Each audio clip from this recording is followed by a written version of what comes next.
안녕하십니까, 강동원 변호사입니다. 저희 회사 법무법인 정의와 이제 위어크가 같이 콜라보레이션을 해서요, 기업 법무 관련해서 위어크 입주해 있는 그 업체들이 궁금해하시는 사항들 가장 이제 중요한 내용들 뽑아가지고 한번 저희가 설명을 드리려고 합니다.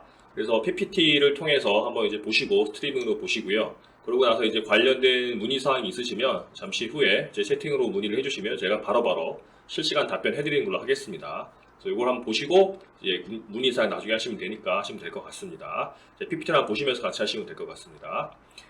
자, 뭐 저희 회사가 이제 법무법인 정의고 위어크랑 같이 이제 코워크를 하죠. 그래서 제가 알려드리는 기업법무 실전편 이래가지고 말씀드리는데, 사실 뭐 저희가 기업법무 업무를 하다 보면 쟁점이 아주 많은데요. 그 중에서 주로 이제 스타트업들이나 중소기업들이 많이 궁금해하는 점을 크게 많이 궁금해하는 점 모아가지고 제가 정리를 했으니까 한번 보시면 될 것 같습니다. 이따 질문하실 때는 관련 없더라도 이제 기업법무 관련 질문 있으시면 하시면 제가 바로 답변해 드리겠습니다. 자, 뭐 이 콘텐츠는 저희 회사 소개하고 그 다음에 이제 법인 설립 관련해서 크게 가장 많이 궁금해하시는 점이 정관을 어떻게 작성해야 되는지, 뭐 정관 작성이야 뭐 법무사 사무실에 그냥 맡기면 되지 않냐 이렇게 말을 하는데, 나중에 이제 이게 정관에 있냐 없냐, 어떻게 써냐에 따라서 나중에 분쟁이 크게 이제 달라질 수 있기 때문에 어떻게 이제 정관 작성 문제가 되고 어떻게 해야 되는지 좀 말씀을 드리고요.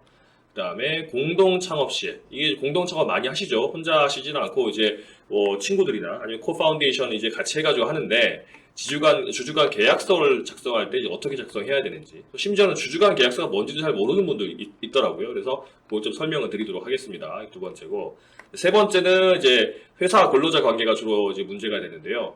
이 스타트업들이나 IT 기업들, 뭐 중소기업 같은 경우들은 영업 비밀을 이제 회사 구성원들이 가지고 나가서 경쟁업체를 차리거나 아니면 경쟁업체의 그 노하우를 알려주거나 그렇게 해서 이제 문제가 생기는 경우들이 많은데, 이걸 어떻게 대처해야 되는지, 관련해서 영업 비밀, 경업 금지, 전직 금지 가처분, 손해배상 등등 관련 설명을 좀 드리도록 하겠습니다. 그리고 네 번째로 질의응답을 하도록 하겠습니다.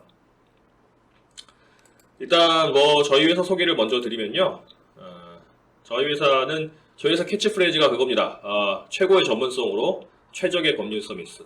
일단 법무법인, 로펌에다가 사건을 맡기려면은 잘 아니까 맡기는 거겠죠. 근데 어설프게 알면 안 되니까 저희가 최고의 전문성을 가지고 있고, 그래서 각자 의뢰회사 하나하나에 필요한 니즈가 뭔지 먼저 파악을 하고, 그 해결하려면은 법조항이라든가 판례라든가 선례 같은 게 뭐가 있는지 확인을 한 다음에 그걸 해결하는 방법을 제시해 드리려고 합니다.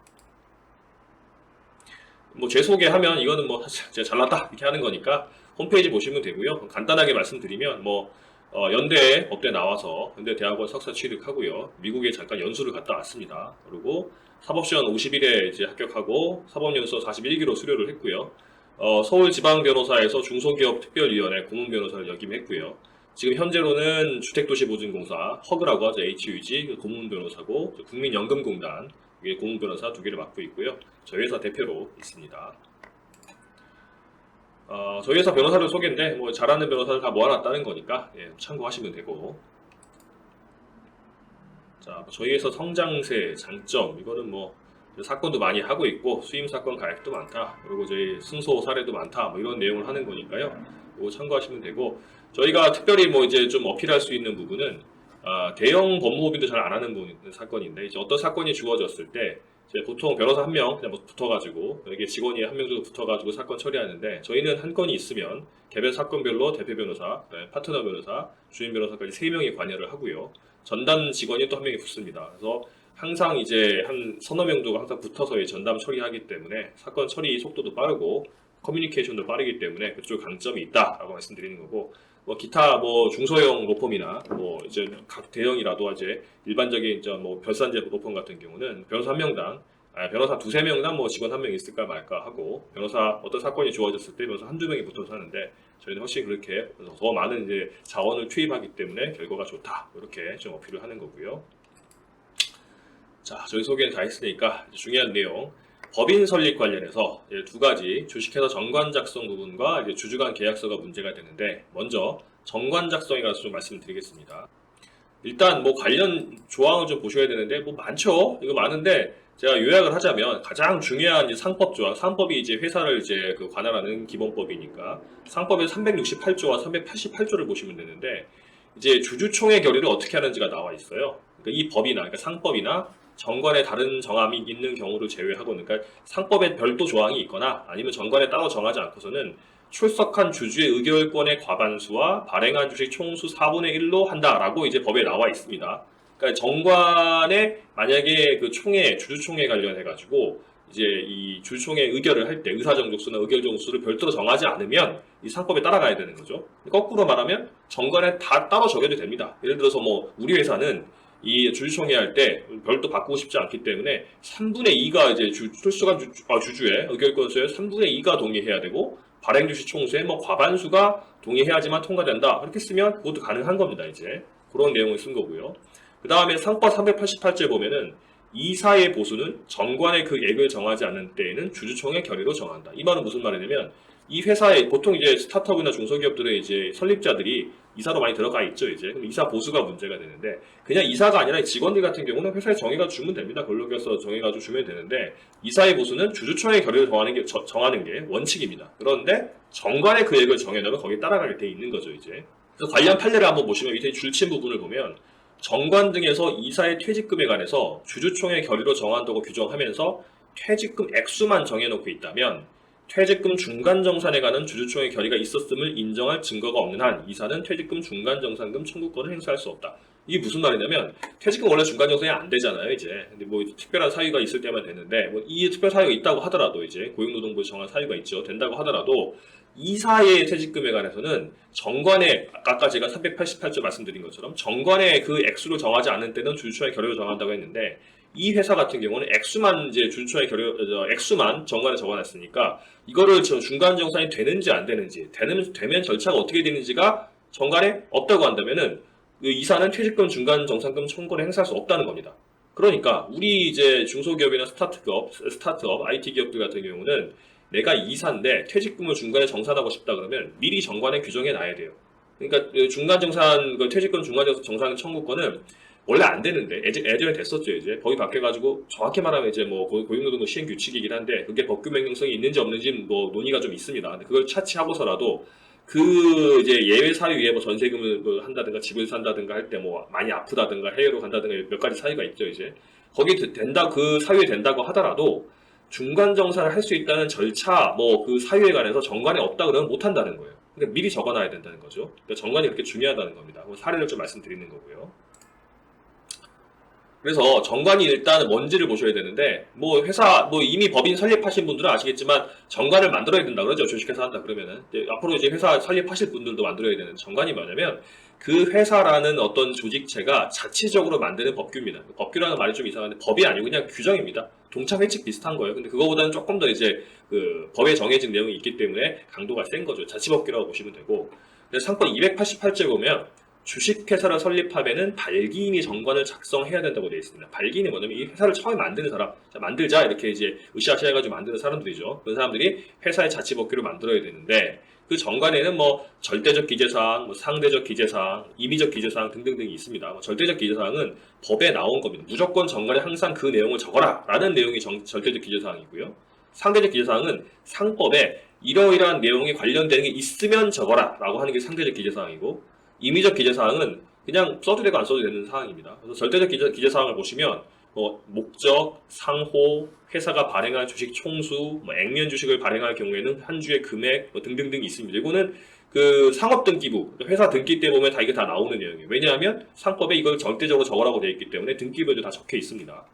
상대적 기재사항 뭐 예를 들어서 변태 설립사 같은 게 뭐냐면 회사를 설립할 때 자본금을 넣을 때 돈을 넣어야 되잖아요. 자본금이 5억이다. 그럼 5억을 회사 이제 통장에 넣어야 되는데 그게 아니고 내가 뭐 5억짜리 어떤 뭐 특허가 있다. 특허를 회사에다 준다. 그럼 5억 주는 거랑 마찬가지잖아요. 근데 그게 이제 그 돈으로 주지 않고 그냥 어떤 현물 자산으로 주기 때문에 현물 출자라고 하거든요. 근데 일반적이지 않은 이제 설립이니까 변태 설립이라 그러는데 그런 것 같은 경우는 뭐 검사인을 지정하고 법원에서 이제 감정을 하게 돼 있고 그 특허가 5억짜리인지 3억짜리인지 뭐 하게 돼 있는데 그런 거 있을 때는 이제 상법에 귀하여 이제 정관에 적어라 이렇게 상대적 기재사항으로 돼 있는 거고요.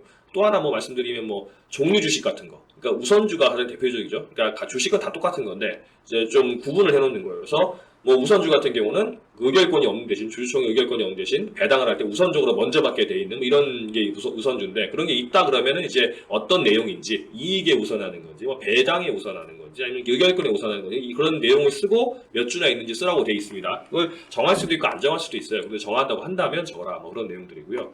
뭐 임의적 기재사항 한번 보시면 뭐 주주총회 의장 의결권 대리 행사, 주권의 종류, 뭐 명의 개서 절차 등등인데 이건 뭐냐면 반드시 써도 되고 안 써도 되는 거예요. 그런데 써놓으면 좀 이제 유리하죠. 왜냐하면 주주총회 의장을 누가 한다고 안 정해놓으면 뭐 반드시 대표이사가 할 것 같은데 또 대표이사가 뭐 저기 자기 마음대로 할 것 같으니 감사가 하겠다 나올 수도 있고 그렇지 않고 뭐 자문 변호사, 고문 변호사한테 맡기겠다 할 수도 있고 왔다 갔다 할 수 있잖아요. 쓸데없는 분쟁이 벌어질 수 있으니까 이거를 뭐 적을 수도 있는 겁니다. 적어도 큰 문제 안 되는, 안 적어도 상관없는 그런 내용이 임의적 기재 사항입니다.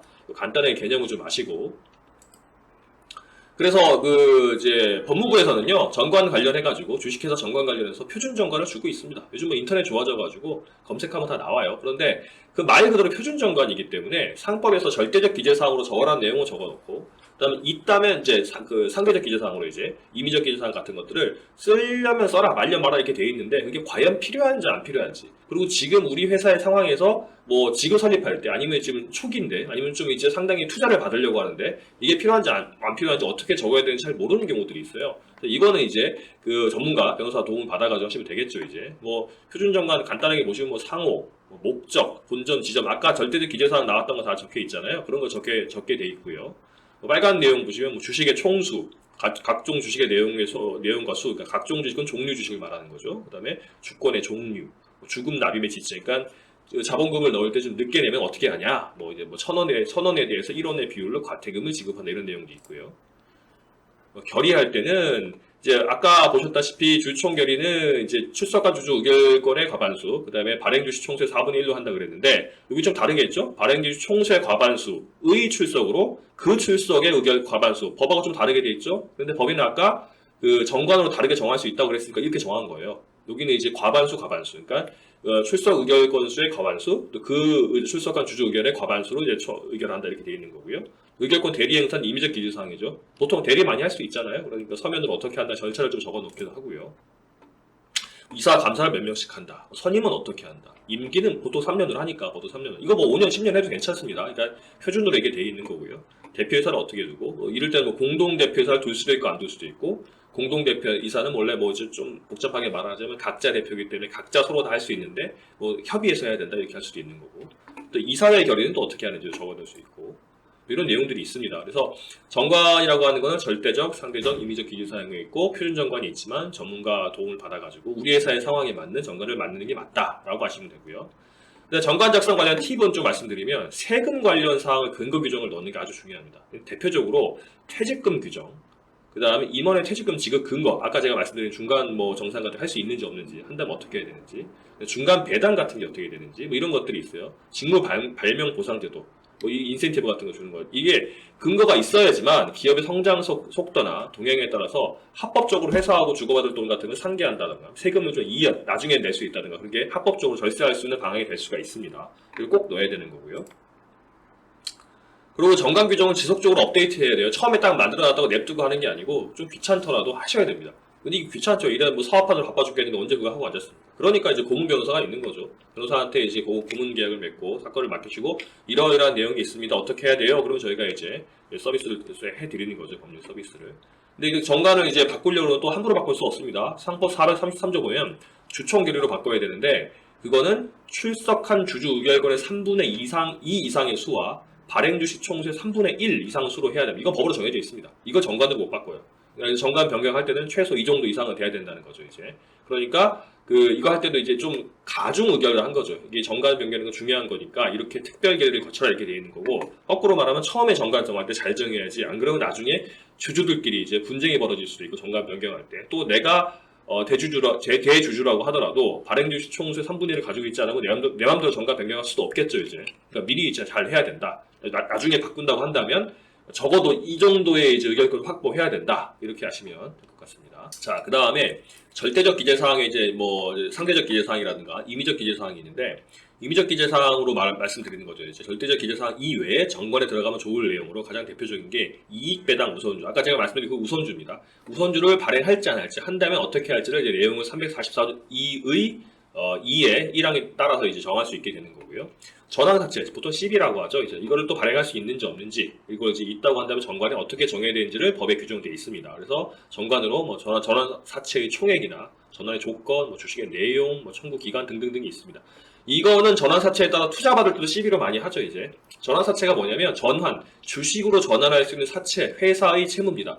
그러니까 사채는 이제 우리 사채 뭐 사채 쓴다 그 사채가 아니고요.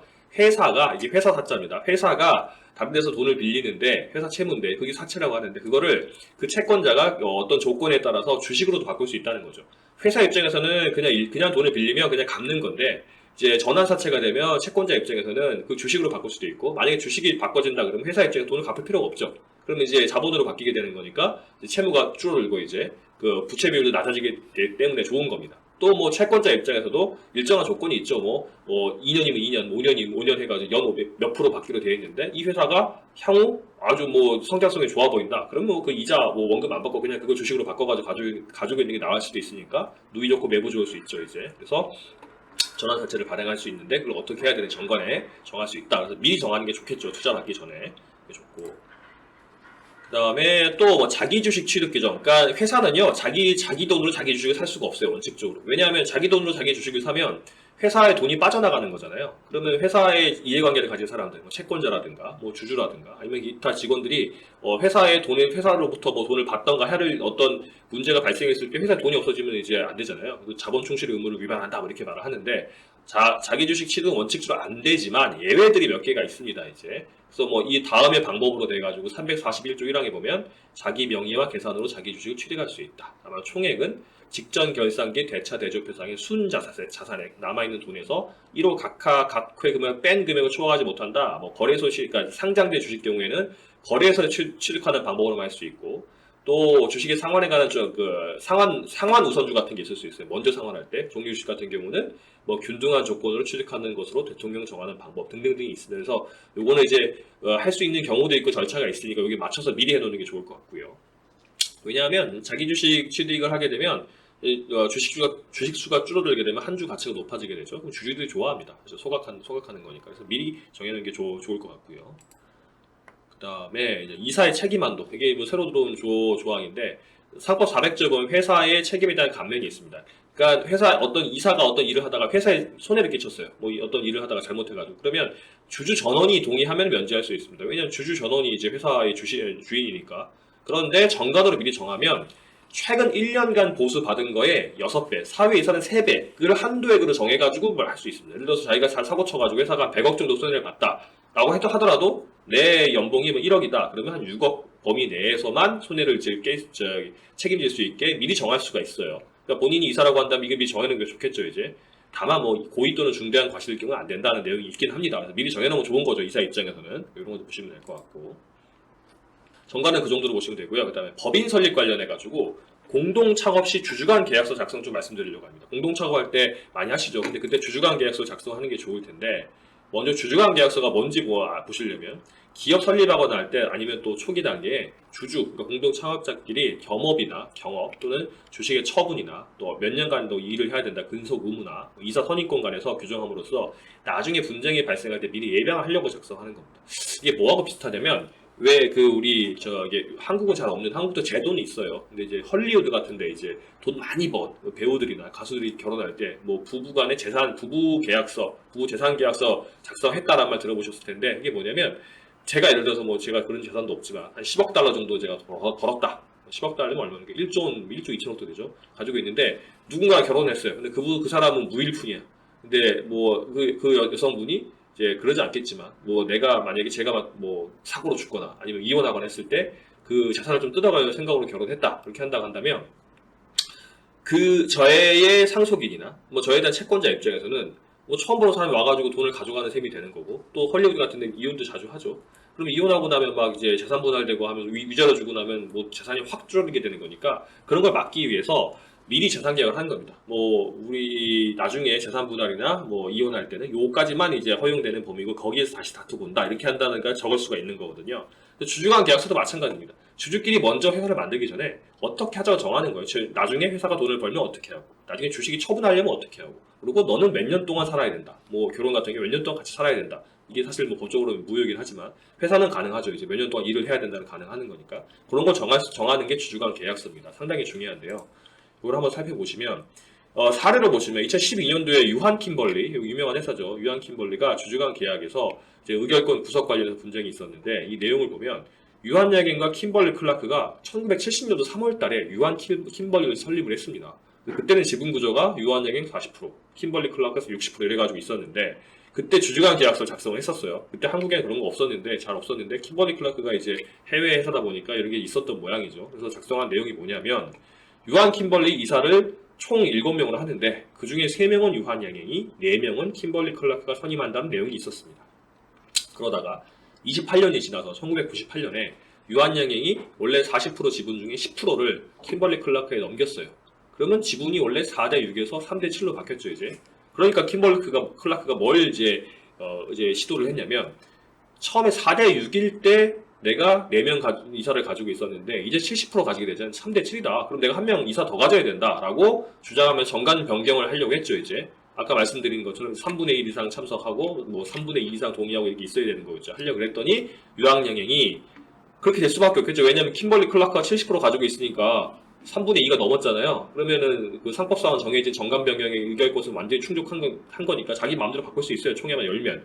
그러니까 유한양행이 이제 법을 통해서 킴벌리 클라크 상대로 서울중앙지방법원에 이사 선임 비율 정관 변경을 금지해달라. 그러니까 이 사람들이 킴벌리 클라크가 3분의 2 이상 가지고 있으니까 자기 마음대로 이제 정관 변경하려고 하는데 그거는 주주 계약서와 처음 약속한 내용 3대 4로 이사를 3대 4로 하는 것과 다르다라고 해가지고 뭐 정관을 뭐 이제 의결권에 따라서 할 수는 있겠지만 그게 주주간 계약서에 위배되기 때문에 안 된다라고 소송을 제기한 겁니다. 이제 사실은 만약에 이 주주간 계약서가 지분 구조에 상관없이 이사 중 3명은 무조건 유한양행, 4명만 킴벌리 클라크 이렇게 정한 게 확실하다고 한다면 정관 변경 못하게 되는 거죠. 주주간 계약서에 위배되기 때문에 주주간 계약서가 그렇게 중요한 겁니다. 그런데 결론은 유한양행이 가처분 신청이 기각됐죠. 왜냐하면 뭐 합작 계약에서 주식 소유 비율에 따라서 이사 선임권 나눈 것처럼 묵시적으로 합의된 것으로 보인다. 그러니까 이제 이게 3대 7이 됐으니까 이사 선임도 한 명 더 가져가야 된다 이렇게 됐었던 겁니다. 그래서 이게 뭐 내용도 중요하지만 더 중요한 내용은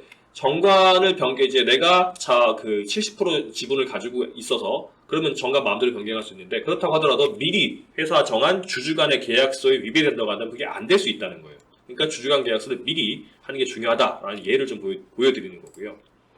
그래서 뭐 예시를 보여드리면 주주간 계약서 이래가지고 총 주주가 A, B, C 이렇게 해가지고 회사 이렇게 해서 목적은 뭐뭐다. 그래서 지분이 처음에 뭐 25%씩 있고 누구를 대표해서라고 하고 누가 이사로 하고 경업은 금지하는 걸로 하고 그 다음에 뭐 근속은 적어도 몇 년 동안 그 일을 해야 되고 뭐 비밀 유지는 어떻게 해야 되고 처분은 주식 처분하려면 다른 주주가 동의해야 된다 하고 뭐 교착사인데 주주총회 하려고 그러는데 이제 뭐 과반수가 안 돼가지고 통과 못한다 그러면 뭐 주주들이 대표하는 고위 임원들 간의 추가적인 협의 절차를 거쳐서 의사결정하더라 이러면 이 사실 하나 말한 얘기긴 한데 뭐 넣을 수도 있고요 이제 그리고 요걸 변경할 때 서명 합의면 된다 이런 내용들 미리 써는 게 좋습니다. 그래서 분쟁이 많이 이제 벌어질 것처럼 보이는 내용들은 변호사 자문을 받아가지고 이제 미리 써놓는 게 좋습니다. 알려드리는 거고. 그래서 주주간 계약서 작성할 때 참고할 팁은 주주간 지분 비율 당연히 이제 정확히 해야 되겠죠. 역할 분담, 주주가 뭘 어떻게 할지 정해야 되고 자금 관리. 그러니까 이제 주주가 있으면 돈 얼마씩 넣어가지고 한다 그러면 뭐 어디다 쓴다고 누구는 나 동의 안 하는데 많이 하면 이제 이거를 가이드라인을 만들어야 돼요. 얼마까지는 작은 단당을 쓸 수 있고 얼마를 넘어가게 되면 합의를 해야 된다 이런 내용 넣어야 되고 경업 금지, 근속 의무, 비밀 유지 의무 조항도 만들어야 되고요. 주주 중에 누가 나간다 그러면은 주식 양도를 함부로 할 수 있잖아요. 뭐 엉뚱한 사람이 들어와서 회사에 이제 가타부타 할 수 있으니까 다른 주주 동의를 받게 할 수도 있고요. 그 다음에 이제 이거 교착상대 해결. 그러니까 이제 과반수가 안 돼가지고 50대 50이 된다 그렇게 되면은 이거 교착상대 해결해야 되는 거니까 가부동수에는 뭐 대표이사가 결정하게 한다든가 아니면 법원에서 결정하게 한다든가 해결책을 적어둬야 되고요.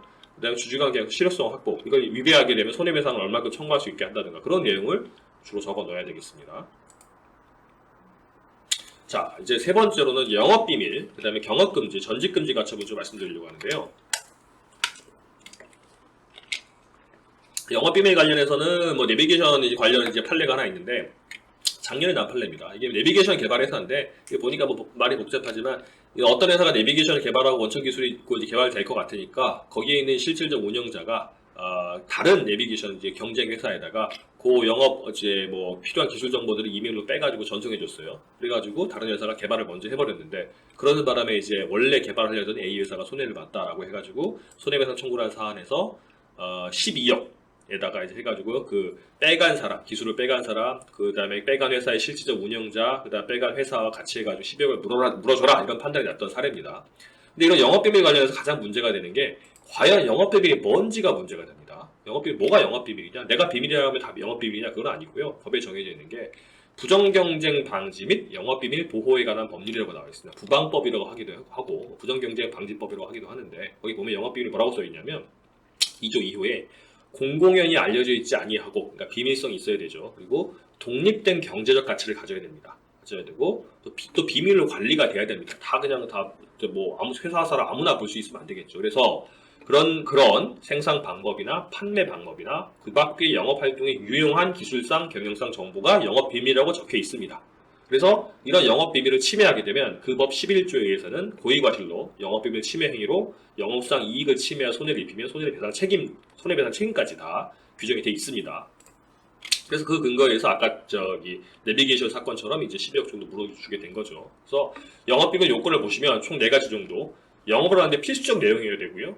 비밀성이 유지돼야 됩니다. 예를 들어서 뭐 어떤 파일에다가, 종이 파일에다가 자기의 뭐 설계도라든가 뭐 영업 뭐 모델이라든가 필수적인 내용을 적어놨는데, 그걸 금고 같은데 아니면 뭐 보안 폴더 같은데 넣어놓지 않고 아무 데서나 볼 수 있게 그냥 회사의 그 캐비넷에 넣어놓는다든가, 그렇게 하면은 비밀성이 아니죠. 이제 비밀성이 유지돼야 되고요.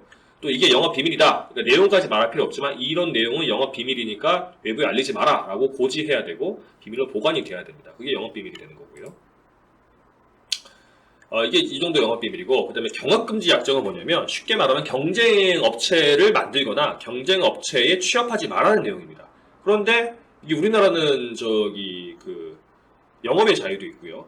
그 다음에 취업의 자유도 있고 다 있는데, 이거 함부로 막을 수는 없잖아요. 헌법 위반되는 거긴 하지만 헌법에 보장된 근로자 직업 선택의 자유와 근로권 등을 과도하게 제한하지 않으면 유효하다고 봅니다. 대법원도. 그게 과도하게 하냐 안 하냐를 좀 봐야 되는데, 보통 10년씩 하는 경우들이 있어요. 우리 회사에서 일하다 나가면 동종 업계에서 10년 이상 업체를 설립하거나 취업하면 안 된다 그러는데, 그건 사실 말이 안 되죠. 보통 2, 3년, 1, 2년 정도 봅니다. 그러니까 과도하지 않게 법원에서 인정받을 정도로 작성을 해야 되는데, 그거는 회사의 종류, 영업의 종류나 어떤 상황마다 다 다르기 때문에 변호사 자문을 좀 받으셔야 됩니다. 사례를 보시면 이 어떤 이제 그 사람이 회사에 입사해가지고 철금속 제품 제조, 판매, 가공, 수출업하는 이제 회사에 입사를 해가지고 10년 넘게 근무를 하다가 퇴사를 하고 이제 중개무역회사를 설립한 다음에 중국 회사에다 하도급 줘가지고 원래 자기가 근무하는 회사와 동일한 물건을 사와서 이제 그 거래업체, 원래 회사의 거래업체에 팔았던 사안인데, 이제 원래 그 업체가 A 업체라고 한다면 이거 경업금지 약정 위반한 거다. 당신이 있을 때 경업금지 약정 다 썼는데 이거 위반한 거 아니냐 소송을 했는데, 결론 기각이었죠. 왜 그랬냐면 이 A 회사가 주장하는 경업금지 및 기밀유지 내용 위반이 바이어 명단, 그러니까 이제 원래 회사로부터 사가는 바이어 명단 같은 거였고, 납품 가격이나 아웃소싱 구매 가격 이 정도였는데, 이게 과연 영업비밀을 볼 수 있는지가 이제 문제가 됐었어요. 왜냐하면 법원 판단은 이 바이어 명단 같은 경우는 동종 업계에 다 알려져 있다. 그러니까 이제 업계마다 좀 다르긴 하지만 이제 이 업계는 그랬던 모양이 알려져 있고, 별다른 노력하지 않고도 인터넷 서치하는 정도로 다 확보할 수 있고, 납품 가격이나 아웃소싱 구매 가격 같은 것도 다 알려져 있든 같다. 동종 업계에 일하는 사람이 다 알 수 있을 것 같으니까 영업비밀이 아니다. 그러니까 영업비밀도 아니고 이제 경업금지 위반도 아니다. 이런 판단이 났던 사안입니다. 또 하나 말씀드리면 삼성전자, SK하이닉스 사안인데, 전직금지 약정은 2년으로 했었는데요. 그게 이제 근로자 입장에서는 이게 무효다. 이게 중국으로 가는 사례인데, 중국으로 가면서 2년 동안 못 가게 하는 거는 이제 근로권 위반이다, 직업 선택의 자유 위반이다 해가지고 했는데, 그거는 합헌으로 났습니다. 이제 유효하다고 결정이 났죠. 왜냐면 반도체가 업계 같은 경우는 이제 기술 격차가 그렇게 많지가 않죠. 몇 개월, 6개월, 1년, 2년 이렇게 한 2년 정도면 적절한 거고, 또 바로 나갈 경우에 삼성전자가 이제 입을 수 있는 손해가 매우 크고 핵심 인력으로 이제 관련적으로 취급해왔다. 그러니까 2년 정도는 가능하다라고 봐서 이제 유의하다고 본 판례가 있습니다. 그 다음에 세 번째로 이제 전직금지 가처분을 보시면 뭐냐면 이 영업비밀이나 그 경업금지 약정을 이제 지키기 위해서 이제 우리 수단 중에 하나인데요. 전직, 그러니까 직업을 바꾸는 걸, 직장을 바꾸는 걸 하지 말라고 가처분 신청하는 건데 이런 거죠. 이제 처음에 이제 그 사람들을 이제 채용을 했을 때 아니면 주주끼리 약정을 했을 때 뭐 2년 정도는 3년 정도는 뭐 어디 가지 말자. 영업비밀을 침해하지 말자라고 했는데 딴 데 경쟁업체 전직해버리거나 동업을 하거나 아니면 고문, 자문을 하거나 이래버렸으면은 영업비밀이 침해될 우려가 있고 또는 경업금지 약정이 위반될 우려가 있으니까 그걸 못하게 하려면 미리 하지 마세요라고 전직금지 가처분 신청할 수 있습니다. 법원에. 그러면 이제 우리가 이제 뭐 승소하게 되면 이제 못 가게 되는 거죠. 그래서 경업금지 약정이나 비밀유지계약서, 뭐 전직금지, 경업금지 약정을 이제 위반한 경우에는 하지 말라고 가처분 신청할 수가 있고요. 이미 위반해버렸다. 그렇게 되면은 손해배상 청구하고 형사고소하고 그렇게 할 수가 있습니다. 그래서 가처분할 때는 뭐 하지 말라, 법원이 하지 말라 하면 그냥 못해야 되냐? 그건 아니고요. 하지 말라고 해서 보통 받아들여지게 되면 그 간접강제가 없습니다. 그러니까 전직하지 말라고 했는데 전직하면 하루에 보통 100만원, 200만원씩, 경우에 따라 1000만원까지 붙는 경우도 있어요. 그러니까 나올 때까지, 회사를 폐업할 때까지. 그렇게 되면 이제 하루하루 100만원, 200만원, 1000만원씩 붙기 때문에 상당한 이제 부담이 되죠. 그래서 보통은 이제 안 하게 되는 거죠. 그렇게 진행이 됩니다. 저희가 이제 말씀드렸던 게 이제 회사 정관 관련해서 주주간 계약서, 그 다음에 또 이 전직금지, 경업금지, 뭐 이런 걸 좀 말씀드렸는데, 저희가 그 회사들의 자문회사들에서 이제 많이 물어보는 걸 좀 정리 좀 했고요. 요건 관련해서 질의를 하시면 저희가 답변을 드릴 거고, 또 관련해서 회사 이제 운영하면서 이제 회사법적으로 문제가 있으신 부분들 질의를 하시면, 채팅으로 이제 질의를 하실 테니까 하시면 제가 답변을 해드리도록 하겠습니다.